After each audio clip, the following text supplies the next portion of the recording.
Happy Tuesday, everybody. Welcome to this week's edition of FHR Live. I am your host, Jonathan, and I am here to start out a new week with you guys. We missed yesterday and didn't kind of go as planned, but we are back today, and we have a loaded episode for you tonight. And I want to thank you guys for joining me this evening. And let's talk about some stuff, man. Let's get to it. Let's talk about some movie news and what's going on in the movies. But before we get to that, I really wanted to hit on something really quick. And yesterday I woke up to the news that one of the greats, Jerry Stiller, passed away. And Jerry Stiller, for me, is one of the greatest comedians of all time. And he is one of the greatest, he has the greatest timing of anyone I've ever seen. And a lot of the things that he said in shows like Seinfeld or King of Queens or whatever you know him from, there's a lot of quotes from him that I still say in my daily talking and, just stuff like that. And I was really sad to get this news yesterday morning, and I feel bad for Ben, and I know what Ben is going through right now, and it's a very difficult time, and but I wanted to take a minute to just appreciate this man and what he did, and just show you guys just a little bit of who this man was, and his comedic timing was like nobody else's. So let's roll the clip. Many Christmases ago, I went to buy a doll for my son. I reached for the last one they had, but so did another man. As I rained blows upon him, I realized there had to be another way. What happened to the doll? It was destroyed. But out of that, a new holiday was born. A Festivus for the rest of us. That must have been some kind of doll. She was. And at the Festivus dinner, you gather your family around and tell them all the ways they have disappointed you over the past year. And is there a tree? No, instead there's a pole. Requires no decoration. I find tinsel distracting. Frank, this new holiday of yours is scratching me right where I itch. Let's do it then. All right. Festivus is back! I'll get the pole out of the crawl space. Well, happy Festivus. What is that? Is that the pole? George, Festivus is your heritage. It's part of who you are. That's why I hate it. Look, it's a big dinner Tuesday night at Frank's house. Everyone's invited. George, you're forgetting how much Festivus has meant to us all. I brought one of the cassette tapes. Read that poem. I can't read it. I need my glasses. You don't need glasses. You're just weak. You're weak. Leave him alone! All right, George. It's time for the Festivus Feats of Strength. Get it off! No feats of strength! I'm Festivus! We had some good times. Well, sir, I gave out the fake card because, I don't really celebrate Christmas. I celebrate Festivus. Festivus, sir. And, I was afraid that I would be persecuted for my beliefs. They drove my family out of Bayside, sir. Are you making all this up, too? Oh, no, sir. Festivus is all too real, and I could prove it if I have to. Yeah, you probably should. The tradition of Festivus begins with the airing of grievances. I got a lot of problems with you people. Now, you're gonna hear about it. You, Kroger, my son tells me your company stinks. Oh, God. Quiet, you'll get yours in a minute. Kruger, you couldn't smooth a silk sheet if you had a hot date with a babe. I lost my train of thought. And that is the wonderful Jerry Stiller. And he will be greatly missed. And we, at this show, are very appreciative of his talents, what he lended to the character of Frank Costanza. And every Festivus, I put the same post up every year. I got a lot of problems with you people. Now you're going to hear about it. And Jerry, we know you're up there, and we miss you, and we thank you for the great things that you did for us and the great comedy that you've provided for us over the years. And let's move on, okay? And let's talk about something not as quite as dreary, but a little bit dreary. Yesterday, there was a report that came out that the movie Bohemian Rhapsody may be getting a reboot or a sequel, kind of going on the rest of the story of Freddie Mercury. Yesterday, Brian May, the guitarist from Queen, came out and said that this is probably not going to happen, that they had an idea for it, and that they were going to continue after the Live Aid concert, which you see in Bohemian Rhapsody 1, and they were going to take it a bit further and take it all the way to Freddie Mercury's unfortunate death. I think it would have been a cool idea to do. I think it would have been a lot of fun to do. But I just think that overall, I can see where it can be distasteful, and maybe they didn't want to do that. Possibly. From the article that I read, it led me to believe that that is what was transpiring, and that came from USA Today, actually, on there. Not USA Today, I'm so sorry. It was Today, NBC Today, that's what it was. So I think it could have been a good thing. I think overall, it would have been interesting to see the story, but it would get pretty dark. I've done a lot of research and knowledge on Freddie Mercury. I think he's one of the greatest singers of all time and one of the greatest frontmen of all time. And I did a lot of research a couple of years back on him, and knowing that what he went through and his ultimate demise and death, I think that it would be pretty rough and pretty dark.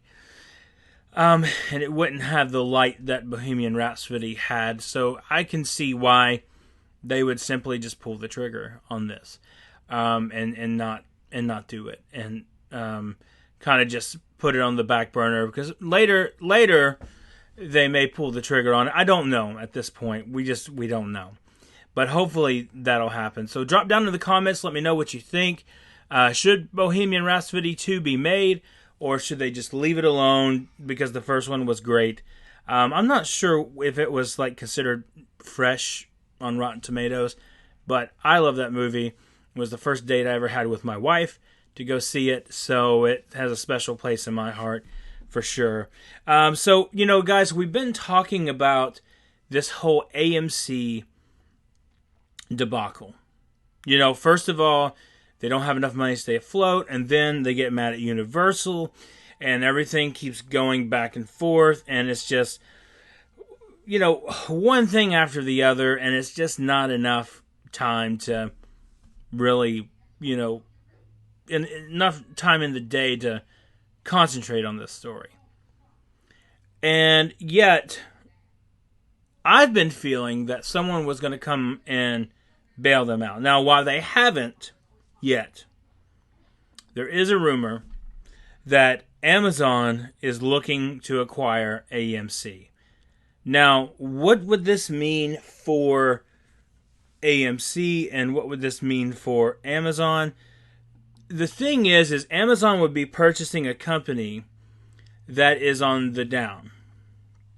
And it's not like AMC is flourishing. They are a company that has a lot of debt, that owes a lot of debt, and at this point, it's really hard to say. So there definitely is talk, because yesterday their shares went from $4 up to $5.32. So it has been quite a bit of it going up. It's just, do you really want that to happen? I think it would be a good thing as far as AMC staying afloat. But what would the restrictions be on that? Would Amazon movies take precedent over other films that are coming out. So, I mean, there's a lot of things to think about in that. Overall, I think it would be a good move. I think it would be a huge acquisition for Amazon if they can just like invest that money. Because look, they've got the money.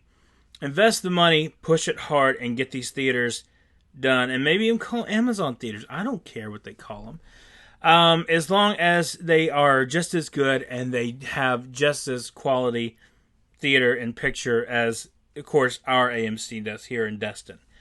But overall, I think, like I said, I think it would be a good thing. I think it would, bring back that feel of going to the movie theater.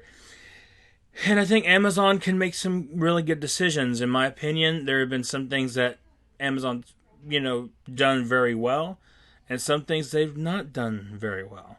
But overall, I mean, they're a multi-billion-dollar company, and so I think that they've hit it on the head, right? And I just think overall this is probably going to be a good thing. And so let me know what you think. Drop down in the comments and let me know what you think. And so anyway, the main topic I wanted to talk about today is something that is huge. And normally we do a Star Wars show here on Tuesdays, but there's been so much going on that I just needed to compile everything into this story. And so you're going to get some Star Wars news here as well. So if you are a fan of The Mandalorian show, and if you've seen The Mandalorian show, you know that there was an episode 5, called The Gunslinger, where this girl was out in the middle of the desert and someone comes to help them. Well, if you notice, this character had boots on that were like spurs almost. And there's a character in Star Wars lore that is very infamous with those. And so yesterday it was confirmed that by the Hollywood Reporter, so it's official, that Boba Fett would be making his way into The Mandalorian Season 2. Now, this has been confirmed. The same actor is coming back to play him as before. And if you know who he is, he's amazing. His name is slipping my mind right now. But that has not solely been confirmed yet. But Boba Fett is definitely going to be in there in one way, shape, or the other. We don't really know exactly what and how Boba Fett is going to be in there. But I would say, if I were going to take a guess, I would say that that it would be more along the lines of just something small. I don't think it's going to be that big of a deal. I think it'll be fan service, yes. It'll be cool to see him, but if they're not going to expand upon anything, maybe give him his own series. That might be kind of cool. But if they're not going to expand upon anything, I just don't think this is going to be... I don't think he's going to be a major character. I just think it's going to be something really small and really, fan servicey for sure on this. But there also was a bit of news that came out a little bit earlier this afternoon, that the wonderful Katie Sackhoff is going to be joining The Mandalorian. And Katie is known for stuff like Battlestar Galactica, 24, just all kinds of shows that she's been in. And she will be playing the part of Bo-Katan, which is the Mandalorian leader. So that has me pretty excited. I'd rather have had unknown, but if somebody's going to come in that I know, that's a really good choice because she's top notch. She's really good. And a really good person too. That's another thing too. Really, really cool, really down to earth person. And I'm glad to see that someone like Katie is getting this role in this spot. So, everything about The Mandalorian seems like it's starting to snowball. It's starting to come at us quicker and quicker and quicker. And yesterday, reports had come out that Bob Iger was saying that this is not going to delay, the COVID-19 is not going to delay when The Mandalorian Season 2 is going to come out. Now, when is that? A lot of people are speculating that will be between September and November of this year. And so we will see. Hopefully, that's really soon. And we definitely need something being on lockdown. Hopefully this lockdown stuff is about over and we can get moving on with our lives as normal. But we don't know yet. But I'm pretty excited about that. I'm pretty pumped that The Mandalorian is coming like it is. And so I just think overall the show has done a really good job of being unique and being different and setting up everything, that's just different, And so what we're going to do, guys, is we're going to go into a new segment of the show on Tuesdays. What we're going to do is we're going to have a Star Wars show, but we're also going to talk about the new releases of the week. And so here in just a second, we're going to showcase one of the new releases that came out on digital and Blu-ray today, but we will be back in just a moment.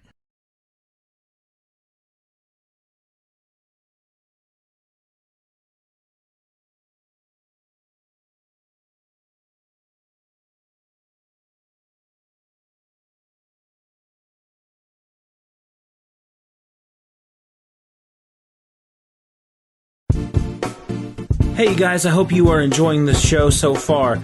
I just wanted to run over a couple of things with you. Number one, if you haven't had a chance yet, make sure you go to our YouTube page and you subscribe to us. That's youtube.com/Family Hollywood Review. Or if it's easier, just look up Family Hollywood Review. We are not that hard to find, I promise, okay? Make sure you share the page and you let people know they can get great reviews here for their family. Interviews coming up, all kinds of things. Also, before we get back to the show, I wanted to mention if you are enjoying this content and you like it and you want to support us, feel free to go to patreon.com/Family Hollywood Review. That's patreon.com /Family Hollywood Review. $2 a month is the lowest tier, and you get all access for that. And $5, you get ad-free, and you get the episodes 24 hours early. So guys, please check that out, and we hope you enjoy the content that you're getting. God bless you guys, and let's get back to the show. All right. Thank you guys so much. I am not sure why that music is playing, but it is playing, and I just stopped it from playing. But we are back, and I want to thank you guys for joining me today and talking. Just quick movie news. Don't want to keep you guys too long. Want to inform you of what's going on in the world of movie news.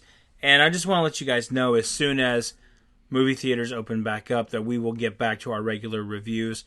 And you can expect a review of Capone coming up this week. I can't wait to check that movie out, but it came out today. So I'm hoping to catch it, check it out. But we're going to go back and review here. Like I said, on Tuesdays we're going to talk about the new releases and what's come out. So this week that's come out on digital and Blu-ray is The Invisible Man. And if you guys remember, I'll have a link to the video down below if you're watching on YouTube, where you can actually go and you can watch my review on The Invisible Man. Going back, I've not seen it yet today. I've not actually purchased it yet, but I plan on probably doing it here soon. Going back and thinking about this movie, I still love this movie. I think it's great. I think it's wonderful. It is definitely worth the rental, the $5.99 rental. If it's available for rental, I'm not really sure. But I do know on Apple it is $14.99 to purchase. So I suggest buying this movie. I think it's great. It's a cool one to have to your collection. And it's just wonderful. So now that we've done that, let's move on to our last order of business. And our last order of business is that we did a giveaway this last week, and so we had a chance to put in all these names and comments that we had received. And the person that won this week, let me pull it up here.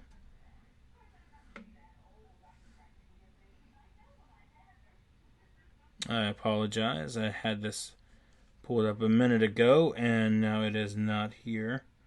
But we will get there for you.